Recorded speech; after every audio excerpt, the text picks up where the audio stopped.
What's good with the YouTube? You already know. Big Flocka with a convict's perspective, and I'm gonna smash, dash, and slide on through with a little bit of energy. Please hit the like, subscribe, comment, do all those things to help support this channel, and hit that bell notification for future fire content. Now, I'm gonna be putting out a real quick video, man, that was off the Real Talk show that a lot of people didn't get to see before because I had it private. It's from Gangster to the Family, man. And it's a real important video to me, man, because it shows about accountability, responsibility, and about being a man. You know, life isn't always perfect. We make choices. As long as you try every day and do the best that you can with righteous intent, even when you make mistakes, you're going to be all right.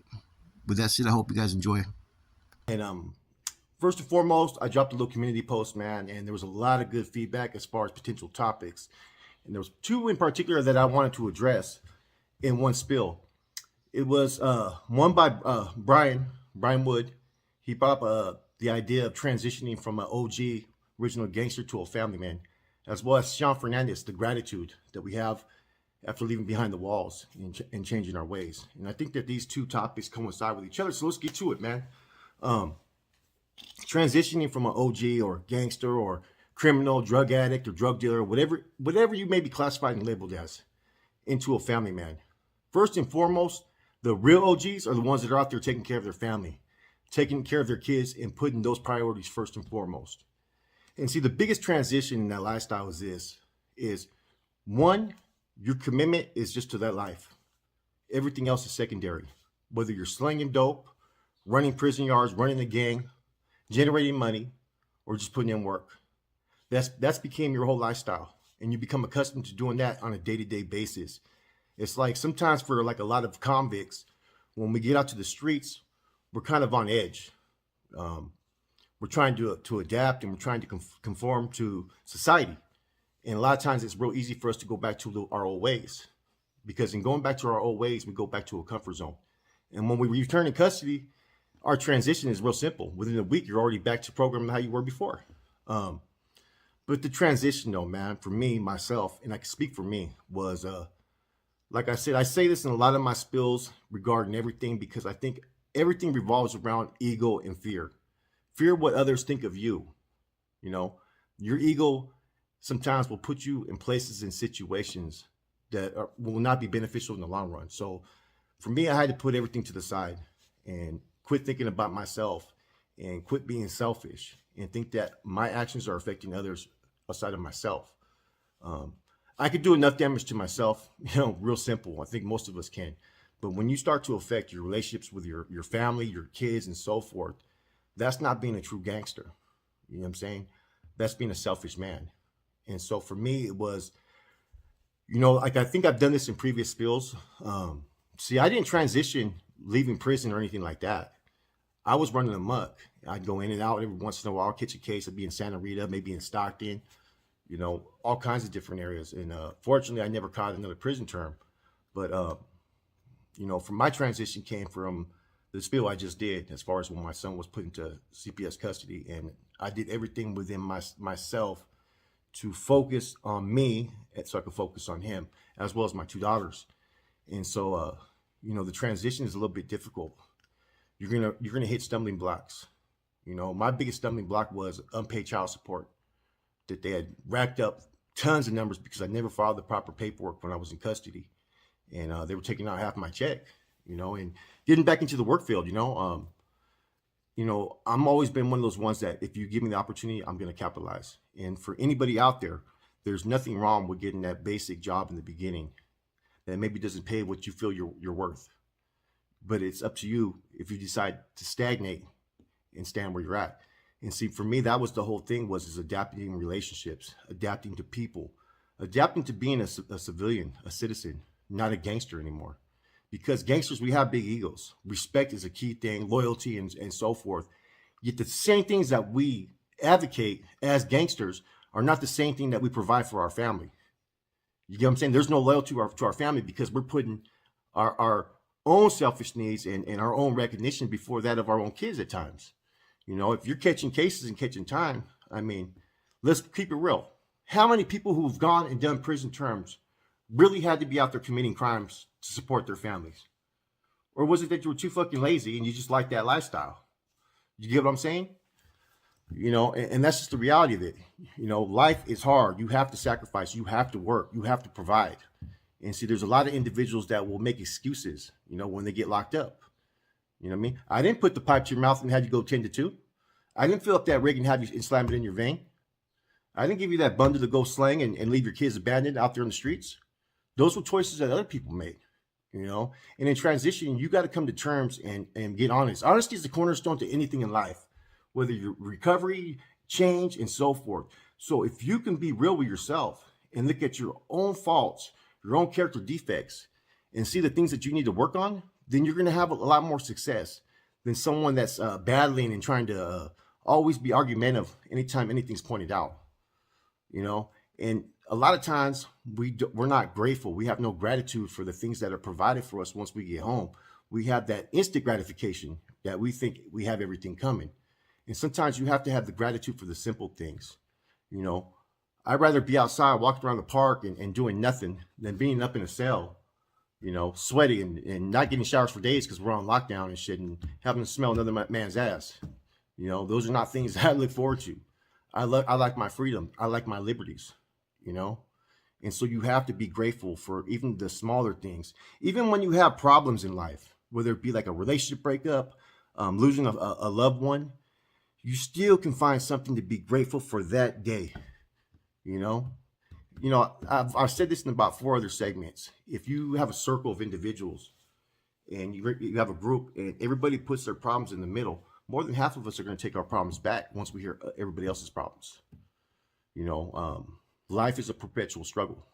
And so what that means is if you think that life is always going to be perfect and you're going to have no problems and no bumps in the road, you're in for a fucking surprise. And it doesn't change just because you transition to be a family man. Those problems are still going to exist, but it's how you deal with them. A lot of times as criminals, gangsters, convicts, and ex-felons and those that have done a lot of time, it's how we deal with real issues in real life that affects us.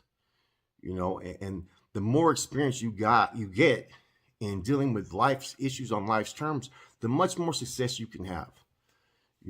I believe in this right here. This is my theory. I have no suggestion for you. I have no solution for you, but I can give you suggestions because I think everybody has a unique way of how they can process and deal with things in life. What works for one may not work for the next man. That's why I don't base no life upon a template or a blueprint. Because if you go into something like this, this is exactly what you have to do. No, you got to find a way. You got to find that path that works for you, and listen to suggestions and see what makes sense to you, and give it a go. Transitioning is it's difficult, man, because sometimes you start to miss that old lifestyle because there's different perks and different values that come with being a gangster or being a dope dealer and so forth. But there's also certain negatives for other individuals who, go down that path and end up being homeless on the streets, end up being dope fiends, end up selling themselves just to make ends meet. Too often we make excuses for why we can't succeed, man. But what we need to do is change that whole direction and make points of why we can succeed. And see, success is based upon different levels. And sometimes the hardest part is that we set ourselves up for failure because we put too much expectations on the things that we desire and what we want. And jealousy and envy comes in when you see other people having the success that you want. But that's up to you to change it. Never place limitations on what you can acquire, but play your position in life. And what I mean by that is capitalize off opportunities, seek opportunities, make changes in yourself. If you're not happy with where your life's at, then find a route you need to go. And that's true transition. That's true growth. Transition does not occur without growth, without evolving, and without change. And even some of the things that we could take from the North Daniel teachings, like the format, advancement demands change, that can be applied anywhere in life. The hardest thing that I see is people who make excuses for why. It becomes like a deterrent upon themselves. Because if you play that in your mind over and over again, you start to believe it. But if you change that whole process of evaluating life, positive attitude, positive demeanor is going to breed positive results. Negative attitude, negative demeanors are going to breed what? Negative results. So it's up to you as an individual to look at yourself and what you want to prioritize, you know. And you got to look at it from this. You got to put everything in front of all the vices that could affect you, you know, like in recovery terms. You know, sometimes you're asked, like, you know, what's important to you? Family, a job, a relationship, you know, materialistic things for some people. But the moment you put anything before that is the moment you're going to lose all those things. So you have to put those things first and foremost on your priorities. Have goals, you know what I mean? But don't set yourself up if you don't acquire those instantly. And that's what I mean by instant gratification. That's where a lot of people, such as convicts and addicts, they fail because they don't realize all the damage that they've done to themselves and others around them, man. And nothing's going to happen overnight, you know. Just keep on following that path of righteousness, and you'll get to where you need to get. It may not be as fast as you want, but take advantage every time an opportunity presents itself, man. Don't just sit on your ass, because then you have no one to blame but yourself, you know. Anyways, this is just a little bit about transitioning from an OG to a family man to having the gratitude. And I think gratitude is really important, man, because too often when you get out from doing time or you overcome an addiction issue, so what? You start to not appreciate the little things in life. Sometimes you need to take a step back and look at the things you do have and be grateful for that. Sometimes having that little argument with the old lady is better than being up in that cell. Sometimes having your kid pissed off at you is better than having no contact whatsoever. You know, me as a one that did a lot of time and severe ties with my kids for a while, and I have to bridge that gap slowly. You know, it's not up to them to do, it's up to me. And that's what being a real man is. Being a real woman is taking accountability and making an effort.